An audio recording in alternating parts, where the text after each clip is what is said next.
you need to know how diplomacy tab here works. If your relationship is at a positive 15 here with the AI here, your relationship with the AI here becomes favorable. I know some people will say that declarations of friendship once you're at favorable relationship is useless, but it can actually help. It really help you get research agreements and reduce the likelihood or chance that the AI here will declare war on you. So declarations of friendship here,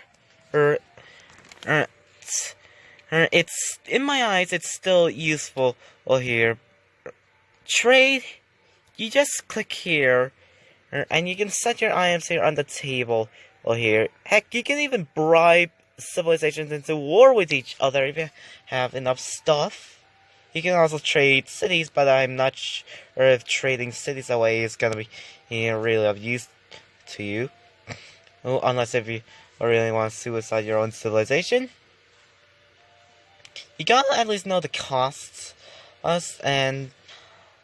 of what the AI would perceive from each thing you're trying to trade with them. For example, if you're trading luxuries, then at base value they are willing to accept around 250 gold for each luxury.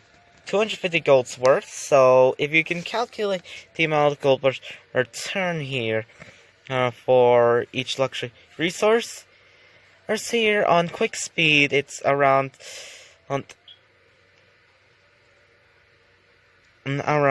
8, or around 10 here. On standard, I think it's around 8 to 6 gold percent. I don't know. On marathon here, it's around 2 gold per turn because it's gonna be 1 gold for 90 turns here. For strategic resources, one of the guides here said that every strategic resource here will the AI is willing to give you 2 gold per turn each, but 2 strategic resources will the AI is willing to give you like 3 gold per turn on standard speed, so the guides recommend you to strategically trade your resources one by one here, but I really don't get why the AI doesn't accept my trades here.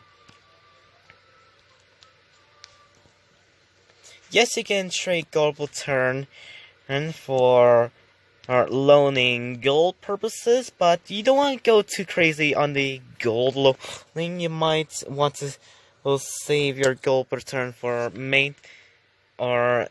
maintaining your buildings and units purposes. The guys do say to constantly do this, but be mindful, be careful about what you're strategically loaning with the AI here. You don't want to go into treasury deficit here. If you're in debt, the game will automatically disband units, and you will lose your army here, and plus your science is gonna drop down to 0 eventually if you don't solve your debt problem. The topic of denouncing. So you can denounce you can only denounce a nation if you've not denounced them for the past 30 turns, or her declaration of friendship has expired from 30 turns ago. Denouncing can actually be useful here, since it's really comparatively reduces the penalties of you declaring war on a civilization to others. For example, if I declare war on China for instance, there will be your warmonger's ways will be unacceptable to us, and you declared war or on us penalty to the AI that you will really declared war on. What's even a bigger penalty here is that you'll have your so-called friendship is worth nothing penalty.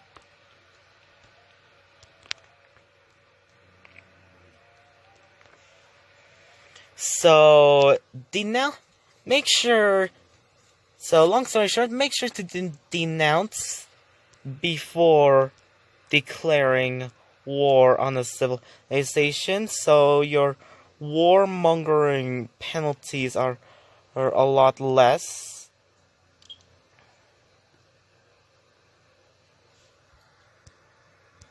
Instead of the standard 2 turns it takes for me to decay this penalty, diplomatic penalty here. Alright. It takes 1 turn. That's the effectiveness of denouncing a nation. Now for the topic of declaring war. I mean, it's pretty obvious here, but you need to have a reason for war, a bit of a justification. Do you want to conquer the civilization? Do you want their resources? Do you want to weaken them? Do you want more territory for your endless void and satisfaction and this endless desire to conquer? Those are the reasons that you want to declare war on the other civilization here. But also there's a really slick way of using this war declaration here. Right around the range of turn 0 to 30 here, if you manage to find one of your rival civilizations' workers, you can actually do a couple of worker steals very early on. Be smart about where you steal, because you might lose your unit. And in the long term, later on in the game, if you keep your warrior here, it will turn into infantry and mechanized infantry.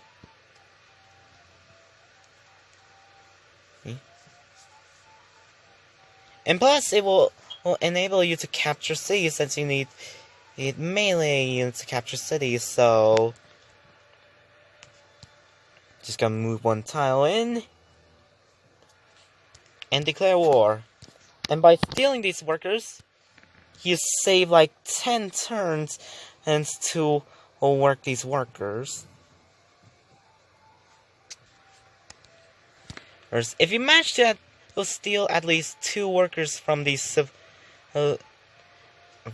rival nations, then you will weaken them permanently throughout the game. In here, I mean, I just did the same thing with Siam. I tried to do the same thing with Siam here, and they eventually got wiped out from the map. Because Siam is weakened, and the other civilizations decide to gangbang and declare war on Siam. And look at Thailand now. They're under Chinese and Persian rule. I mean, most prefer Persian rule. Well, I mean, you get to keep your culture for the most part. On the topic for negotiating peace, so you can only select this option and 10 turns after you declare war on the nation that you plan to go to war with. Make sure you're prepared with some units, unless if you plan on worker stealing very early on in the game.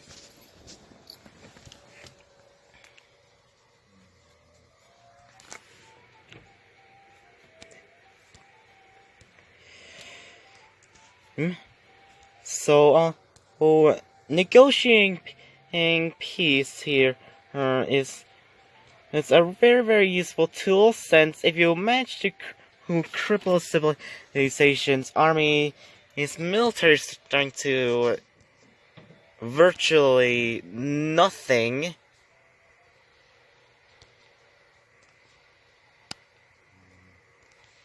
If you manage to put it to 0 right here, then and they will offer you literally everything.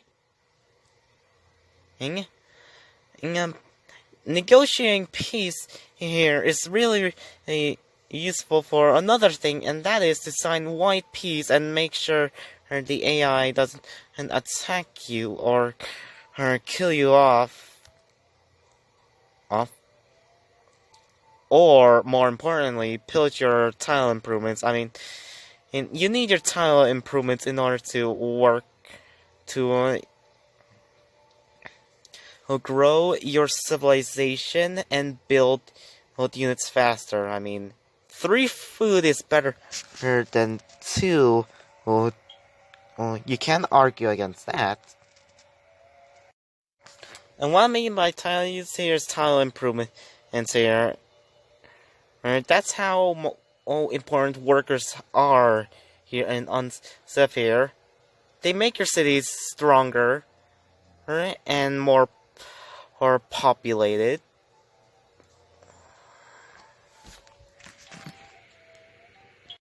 Negotiating peace will only after you negotiate peace with a civilization, it will or any nation in the game, the peace will last up to 10 turns, unless if you manage to plan to cut the trade deal with the AI here. I mean, peace trees are technically trades. I mean, you can literally cut them off here, unless if you want to build yourself time to prepare for another potential war. Depending on the outcome of the war, or depending on which side has the most units destroyed, the AI will either accept just as peace in general, or they will demand, they are willing to demand and or take some of your stuff if you put some stuff on the table for them.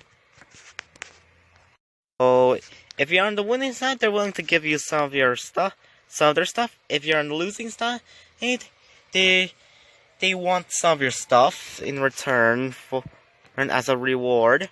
The topic of demands here. Now, this is one of the biggest reasons and why you lost us here and went wrong on Diety here. You managed to forward sell the AI here, but with the demand option here, if you try to demand the AI to not sell any season is near you, they will generally say no, unless if you siege and raise their newly founded cities they founded it near you, then they will be more likely to accept. Unless if they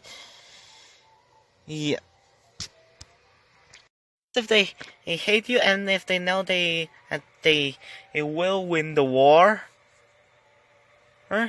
they will they will not accept your demand here on Diety. So, Unciv Gaming, do you get at the fundamentals and basics of using the diplomacy tab? Did I talk too fast? I know I can talk a bit fast.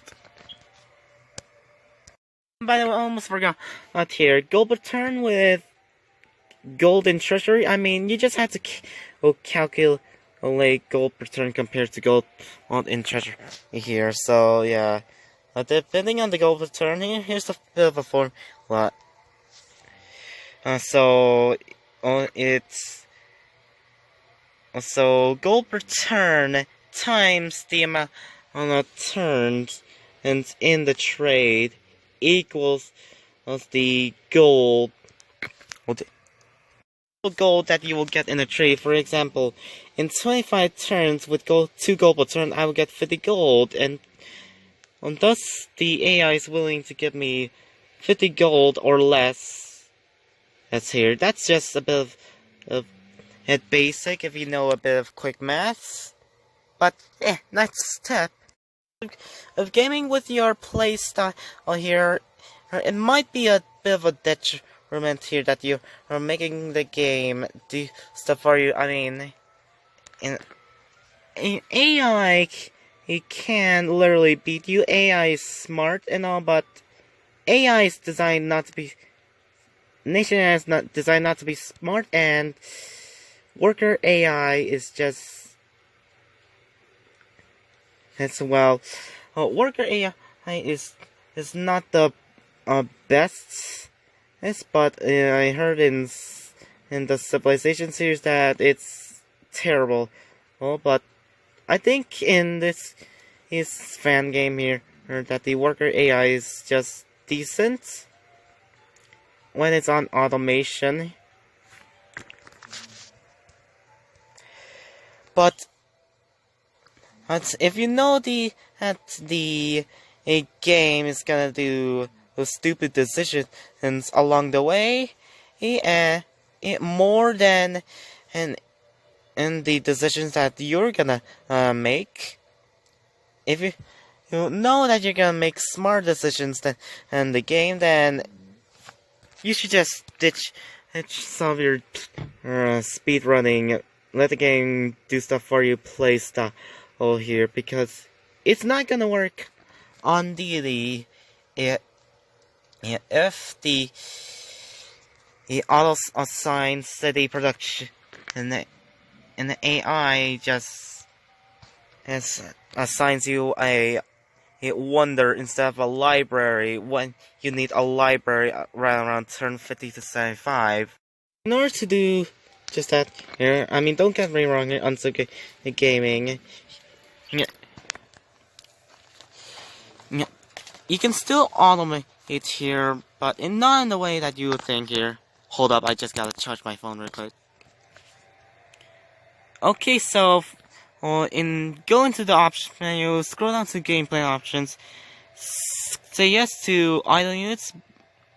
It's say no to all assigned speed protection. Say no to all built roads, and the only thing that I know that you can still use automations.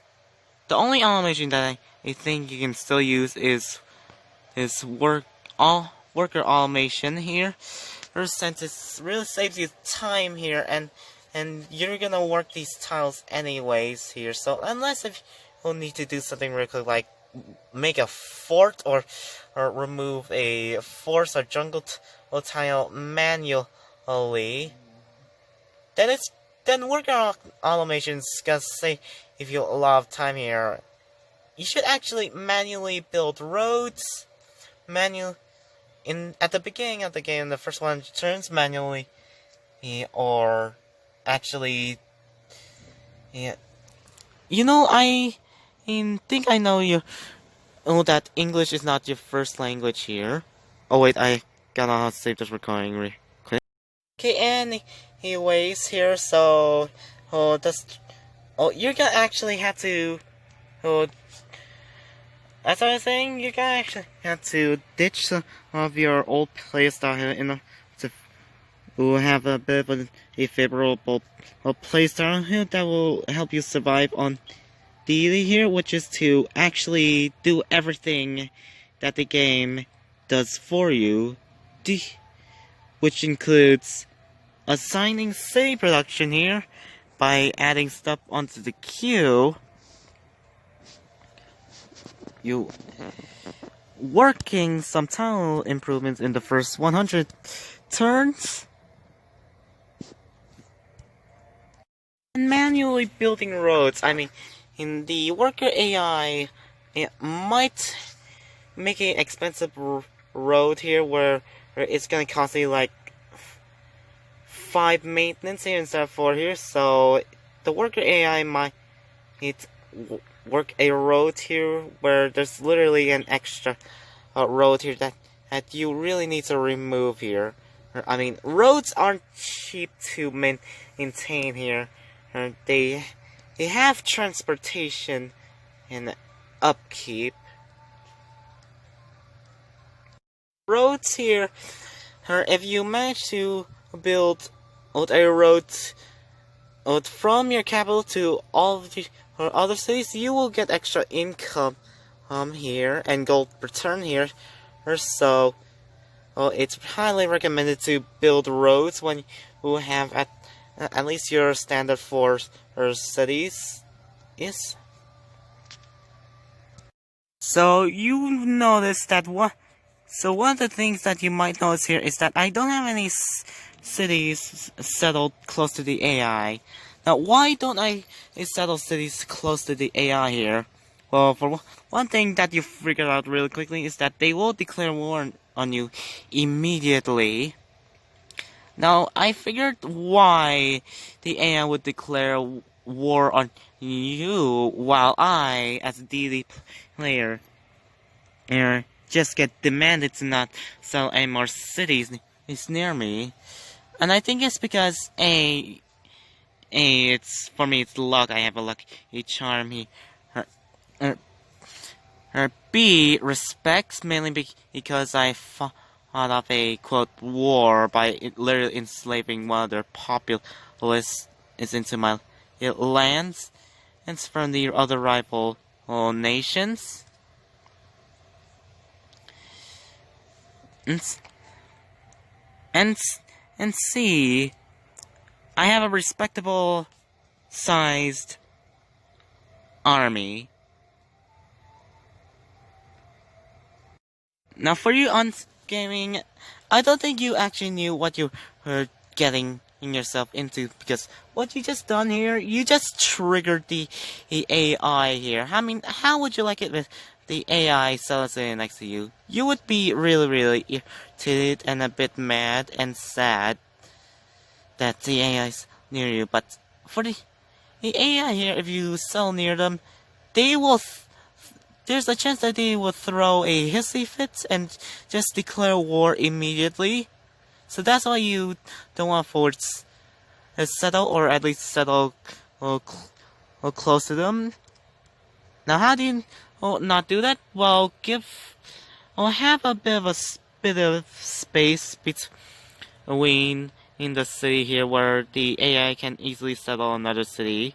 So basically, three borders away, three unclaimed tiles away from the rival or civilization you're playing against.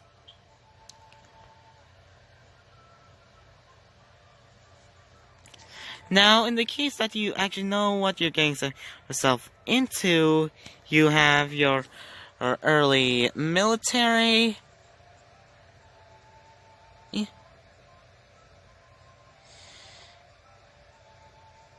And you are having some dirty plans, hence to cripple the AI's military. Whatever the reason you're settling in near the AI here, if the AI demands and to not settle any new cities near us, then accept the demand here and don't settle near for diplomacy purposes, because if you will settle near them, then and you have a negative penalty relation, you have a negative modifier here saying that you refuse to stop selling cities near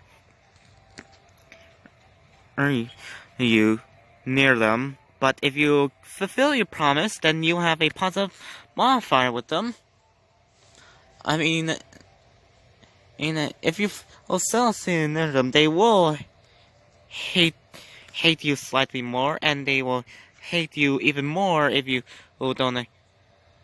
continue to sell near them even more.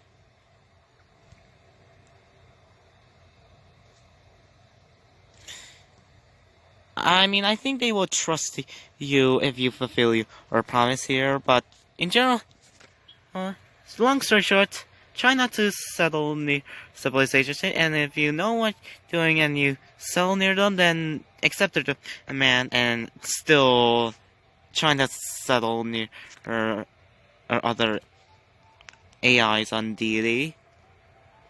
Now, to be honest, I actually don't know what happens next.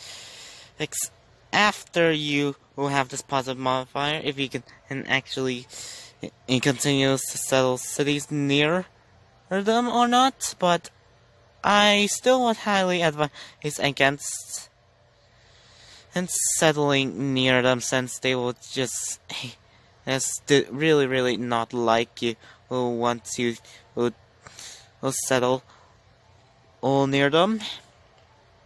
So yeah. Okay, so I think that's it for this video here. So, well, I hope this helped you on with gaming and for what went wrong for the first 60 turns. If you want me to do like 2 other videos.